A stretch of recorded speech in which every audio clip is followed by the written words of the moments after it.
धक्का मुक्की भी किया गया तो उसमें मैं गिर भी गया था। ये शर्ट है, ये इसमें पूरे बटन वटन टूट गए हैं। ये शर्ट है।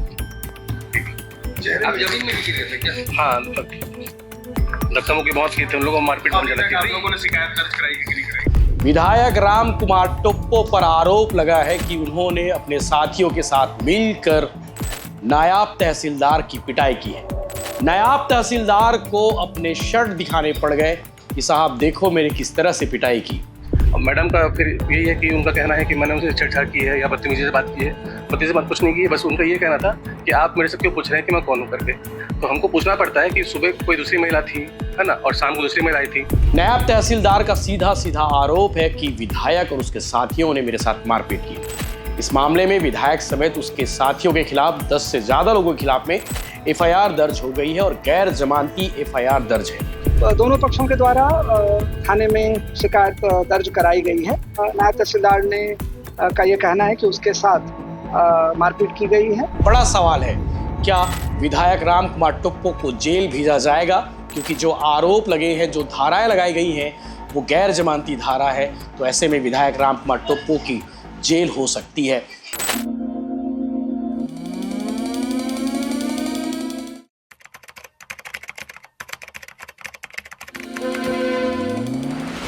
नमस्कार, जय जोहार, जय छत्तीसगढ़ में यशवंत साहू और आप दिखना शुरू कर चुके हैं भिलाई टाइम्स। और मेन पार्ट में जो कांड हुआ है उसकी गूंज पूरे प्रदेश भर में है।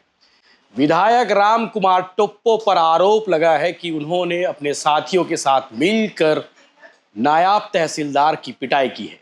नायाब तहसीलदार को अपने शर्ट दिखाने पड़ गए कि साहब देखो मैंने किस तरह से पिटाई की। मीडिया में जब बाइट देने के लिए नायब तहसीलदार तुषार आए तो उन्होंने कपड़ा तक दिखा दिया कि देखो मेरे कपड़े किस तरह से गंदे हो चुके हैं, मेरे शर्ट के बटन तक निकल चुके हैं। नायब तहसीलदार का सीधा सीधा आरोप है कि विधायक और उसके साथियों ने मेरे साथ मारपीट की।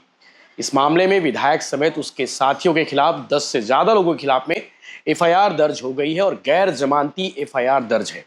वहीं विधायक की बहन ने भी इस मामले में नायब तहसीलदार के खिलाफ में कंप्लेन दर्ज कराते हुए रिपोर्ट दर्ज करा दी है। तो इस मामले में काउंटर केस हो चुका है। सीतापुर से विधायक है राम कुमार टोप्पो। उनसे इसलिए उम्मीद नहीं थी कि सरकारी अधिकारी के साथ में वो मारपीट करेंगे, क्योंकि सेना से रिटर्न होने के बाद उन्होंने विधानसभा चुनाव लड़ा सीतापुर सीट से और कांग्रेस के अमरजीत भगत पूर्व मंत्री थे, उन्हें चुनाव हराया।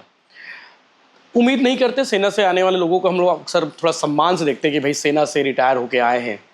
तो राम कुमार टोप्पो ने क्या वाकई में गुंडागर्दी करते हुए नायब तहसीलदार के साथ में मारपीट की है?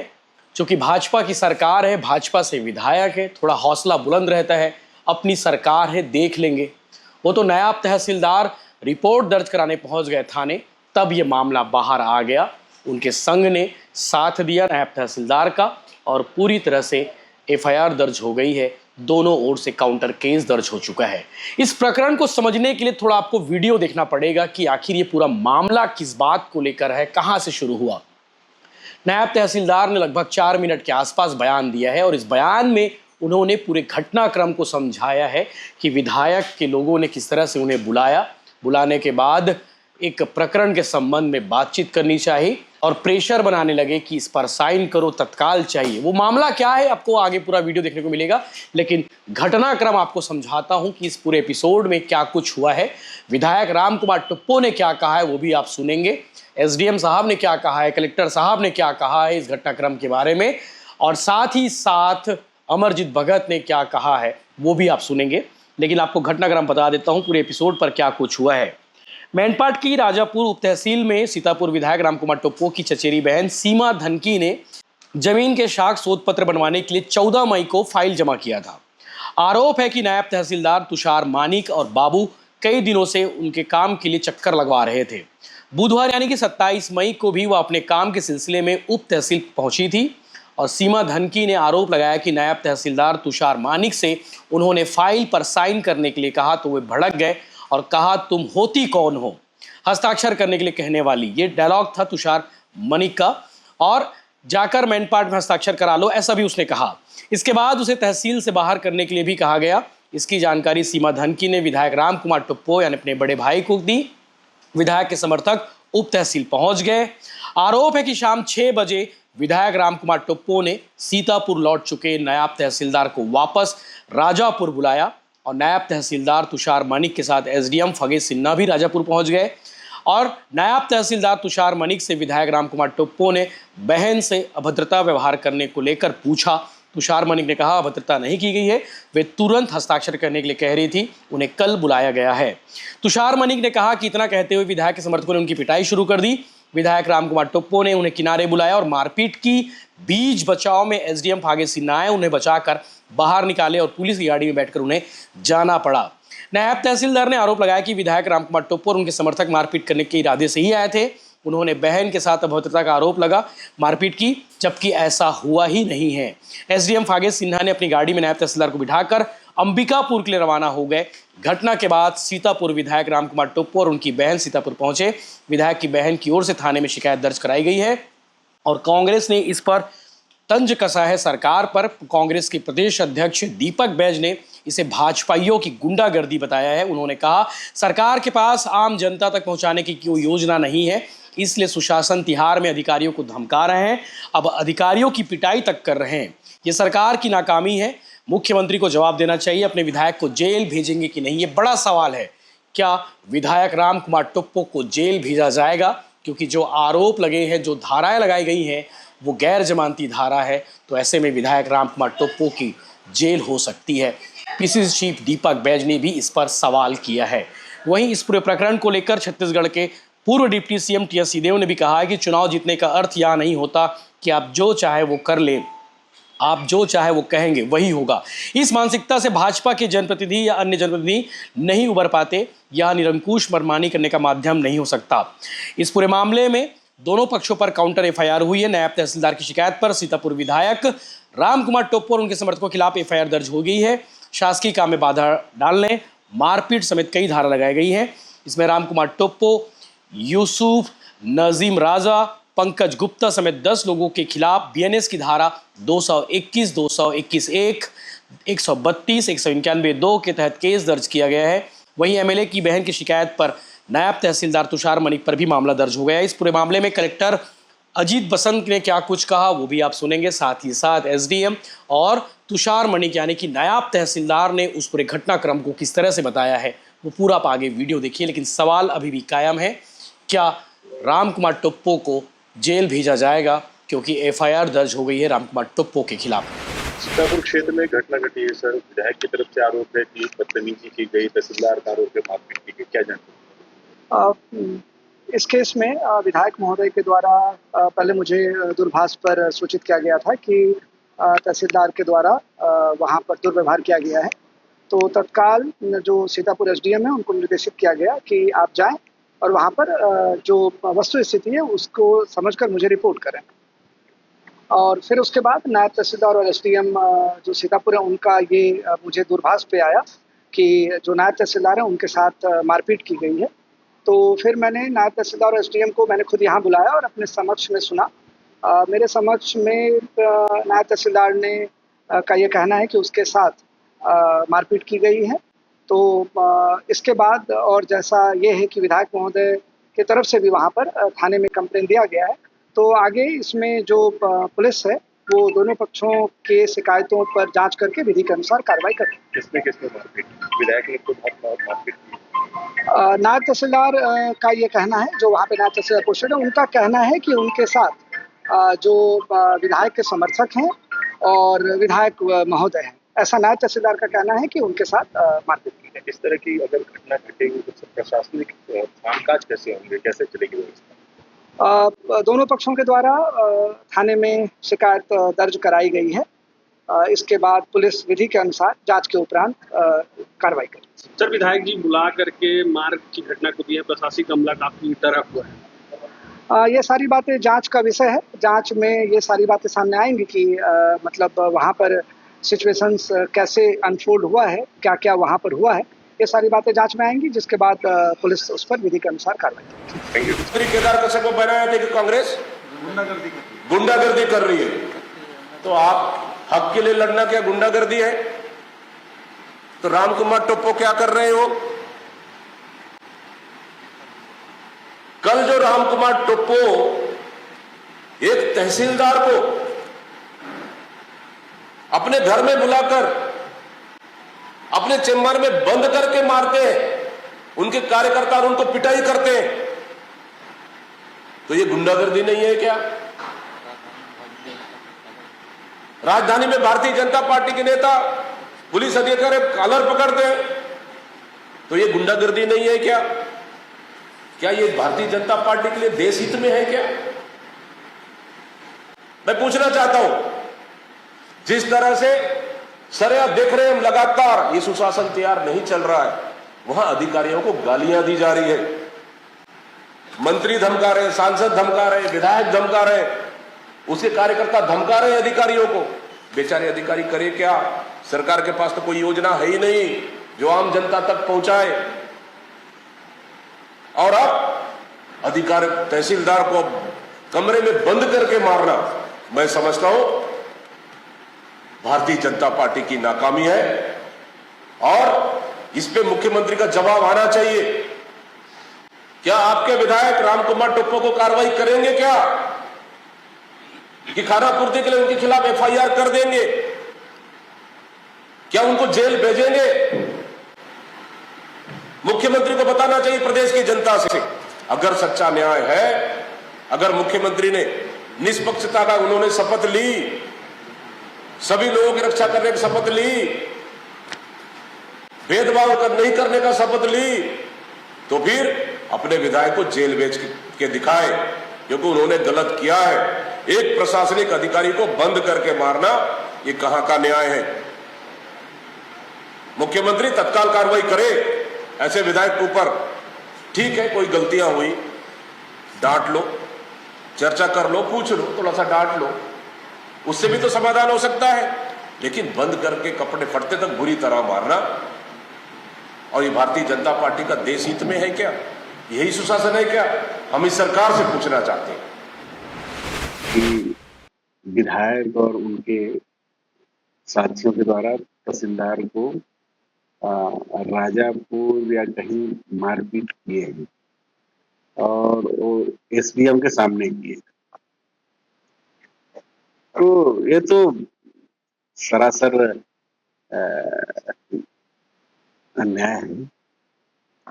और विष्णुदेव साय जी का सुशासन चल रहा है और अधिकारी पिटा रहे हैं, और मारपीट में सबसे बेहतर जो आपत्तिजनक बात है, विधायक का भी नाम आया कि विधायक और उनके साथियों के साथ मारपीट किया गया है। ऐसा तहसीलदार ने अपने बयान में कहा है, जो चल रहा है। कोई भी जनप्रतिनिधि बनता है वो हमेशा नियम, प्रक्रिया, प्रशासनिक मर्यादा, इसको स्वयं को ज्ञान होना चाहिए। और आप जनप्रतिनिधि हो गए हैं तो इसका मतलब थोड़ी ना कहीं भी आप मारपीट करेंगे या अपने कार्यकर्ताओं के साथ जाकर के कहीं भी किसी के साथ किसी घटना बन जाते हैं। आपको अगर काम नहीं कर रहा है तो प्रक्रिया है, आप उसको ट्रांसफर करिए, सस्पेंड करिए। ये कौन सा तरीका होगा कि सिंघम स्टाइल में मारपीट करेंगे? और पहला घटना नहीं, ये लगातार तीसरी या चौथी घटना है।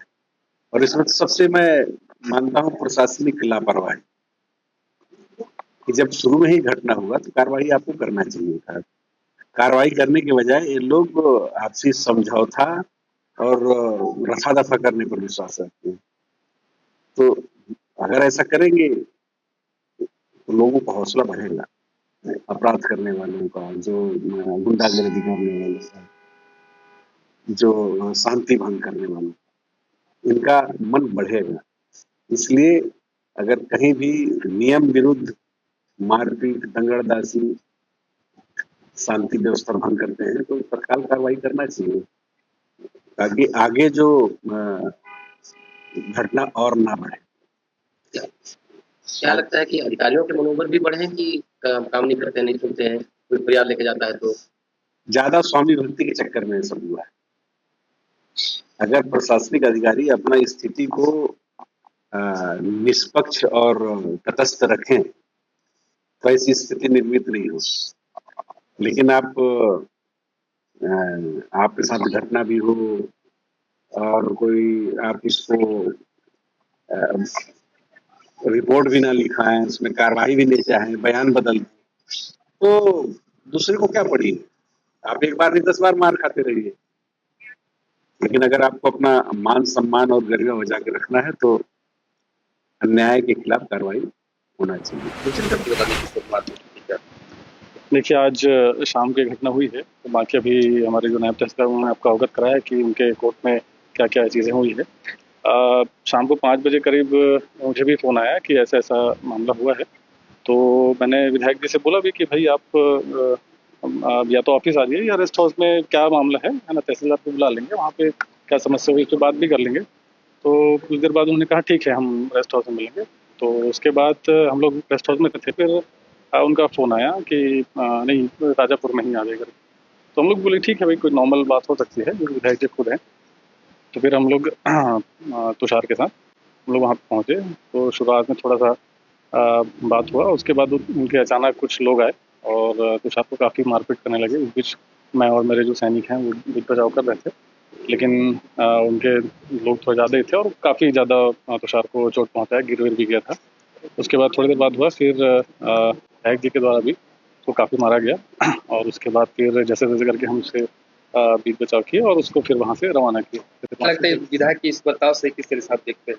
अब वो तो भाई उनका क्या था वो मैं नहीं जान पा रहा हूँ। मैं बाकी जो मैं देखा हूँ मौके में वो उसको मैं बता रहा हूँ, ऐसा ऐसा इंसिडेंस हुआ। यहाँ बुलाना क्योंकि बातचीत कहीं और भी हो सकती है। अब प्री प्लानिंग था या ये तो मैं नहीं कह सकता, क्योंकि मेरा नाम तुषार मानिक है। मैं नायब तहसीलदार उप तहसील राजापुर मेन पार्ट में पदस्थ हूँ अभी। क्या विवाद हुआ, किस तरीके की स्थिति बनी और थाने में भी जाना पड़ा, थाने में विधायक पहुंचे हुए? अभी रविवार को एक आयुष गुप्ता एक व्यक्ति हैं जो विधायक जी के साथ रहते हैं, तो उनका फ़ोन आया था कि भैया ये एक जेल से कैदियों को छोड़ने के लिए एक शोध प्रमाण पत्र क्षमता का एक जारी करना होता है सर्टिफिकेट, तो उसको थोड़ा देख लीजिएगा। तो सोमवार और मंगलवार थोड़ी मेरी तबीयत ठीक नहीं थी 2 दिन से, तो इसलिए मैं जा नहीं पाया था। आज मैं पहुंचा तहसील, तो पहुंचने के बाद ही एक बुजुर्ग महिला उस केस को लेकर आई थी। तो मैंने उसको देखा और उसमें देखा कि जो जेल से जो फाइल आता है, एक लेटर आता है, उसमें 2 प्रारूप होते हैं, प्रारूप घ। वो प्रारूप घ फिलअप नहीं था, तो मैंने उनको बोला कि आप किसी को बुला लीजिए, अब तो अगर फिलअप कर लेते हैं तो उसको कर दीजिए। तो उन्होंने बोला कि मैं किसी और को बुला लेती हूँ, वो कर देंगे या भिजवा देंगे। बोला ठीक है। मैं उसके बाद फिर शाम तक 5 बजे तक बैठा था, कोई भी नहीं आया। उसके 5 बजे के बाद एक महिला आई थी, उन्होंने बोला कि सर ये है, इसको साइन कर दीजिए, लोग दे दीजिए तुरंत करके। मैं बोला कि आज मेरा रीडर आया नहीं है, छुट्टी में है, सरविंद है ना, कितना बताया छुट्टी में चला गया था वो, तो वो कल आ जाएगा। कल छुट्टी है ईद की, तो कल वो आ जाएगा और कल मैं तहसील आऊँगा भी, तो मैं कल साइन कर दूंगा, आप किसी को भेज दीजिएगा या फिर आप खुद ले लीजिएगा। तो उनका कहना है तक नहीं सर मुझे अभी चाहिए, आप साइन करके दे दीजिए करके। तो मैंने बोला कि जब तक मेरा रीडर बताएगा नहीं कि इसमें कहाँ कहाँ साइन करना है, कहाँ नहीं करना है, हो सकता है कि मैं जेल वापस भेज दूँ इसको, फिर वहाँ से फिर वापस ये आए कि इसमें कुछ कमी बेसी, तो आप हमको बोलेंगे तहसील में काम नहीं हो रहा है। तो इसलिए मैंने बोला कि नहीं, वो कल आ जाएगा, कल हम साइन करके दे देंगे। तो उनका ये कहना है कि नहीं आप तुरंत करके दीजिए। तो मैंने बोला कि आप मेरे को ये मत बताइए कि साइन कहाँ करना है और क्यों अभी तुरंत करना है, वो बताएंगे तो मैं कर दूंगा। आपको कल लेना होगा तो ले लीजिएगा, नहीं लेना होगा किसी और भेज दीजिएगा, है ना, मैं साइन रेडी करके रख दूंगा। बस उसके बाद मैं बोलते हुए निकल गया था।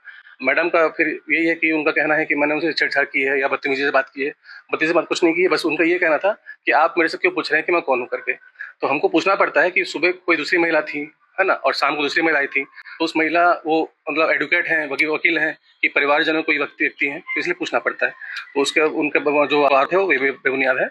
और विधायक जी उसके बाद जब मैं वापस सीतापुर पहुंच गया था अपने निवास पे, तो विधायक जी के पीए का फोन आया था मेरे पास, रुपेश वर्मा, कि विधायक जी बुला रहे हैं राजापुर। तो मैं राजापुर निकल गया था। फिर एसडीएम साहब भी साथ में रास्ते में मिल गए थे, तो हम दोनों साथ में पहुंचे थे। साथ में वहाँ पहुंचे तो विधायक जी पहले से अपने समर्थकों और 10-20 लड़कों के साथ वहाँ खड़े थे। उन्होंने बस पूछना चाहा कि क्या हुआ था। मैंने बताया उनको कैसा हुआ था। मैडम आई थी, मैंने उनको भगाया नहीं है, मैंने उनको बस ये बताया कि कल आप आ जाइएगा, कल मैं हम साइन करके दे देंगे। तो मैडम उसके बाद विधायक जी के जो समर्थक थे, है ना, उन्होंने मारपीट शुरू किया। मारपीट करने के बाद विधायक जी ने मुझे हाथ पकड़े वापस लाया और मैडम को बुलाया, है ना, जो मैडम उनकी शायद बहन है, चचेरी बहन है ना, हमको जानकारी नहीं है ना, उनको विधायक जी ने पहले बताया ना उन्हें बताया मैडम ने। उसके बाद विधायक जी मुझे साइड करके साइड में लाए। उसके बाद विधायक जी ने भी मुझसे हाथापाई की, है ना, मुझे मारा। और उसके बाद एसडीएम सर ने बीच बचाव करते हुए मुझे वहां से जाने के लिए बोला, तो हम पुलिस गाड़ी में वहां से निकल गए थे। और आपके अलावा कौन कौन थे और सभी के साथ मारपीट हुई? नहीं, मारपीट मेरे साथ हुई थी, एसडीएम सर साथ थे, है ना, वो बस स्टूडेंट चाहते थे, लेकिन विधायक जी सुन नहीं रहे थे, है ना। वो मूड बना के आए थे कि मारपीट ही करना है। हाँ। सर कितनी बार आपको मारा, कहाँ पे आपको मारा? अब अभी मुलायजा करवाने जाएंगे, है ना। हाँ, सर पे हुआ है, ये धक्का मुक्की भी किया गया, तो उसमें मैं गिर भी गया था। ये शर्ट है, ये इसमें पूरे बटन वटन टूट गए हैं, ये शर्ट है। आप जमीन में भी गिर गए थे क्या? हाँ, धक्का मुक्की बहुत किए थे, उन लोगों को मारपीट बहुत ज्यादा की आप थी। लोगों ने शिकायत दर्ज कराई है कि नहीं कराई? नहीं, अभी जा रहे हैं, हम एफआईआर करवाएंगे। किसी से बात हुई है, कलेक्टर से बात की है? जी जी, अभी मैं तो जो हमारे संघ के भी सभी वरिष्ठ जो हमारे अधिकारी हैं, उन्होंने बोला है एफआईआर कराने के लिए, तो हम विधायक जी के लिए खिलाफ भी और उनके जो समर्थक है जिन्होंने मारपीट की है उनके खिलाफ भी एफआईआर करेंगे। क्या लगता है सत्ता उनका है, एफआईआर होगा? अब एफआईआर तो पुलिस वाले करेंगे ही, है ना, उसके बाद जो कार्रवाई होगी वो होगी आगे। सीतापुर जाएंगे? नहीं, यही अंबिकापुर में एफआईआर करवाएंगे। हाँ।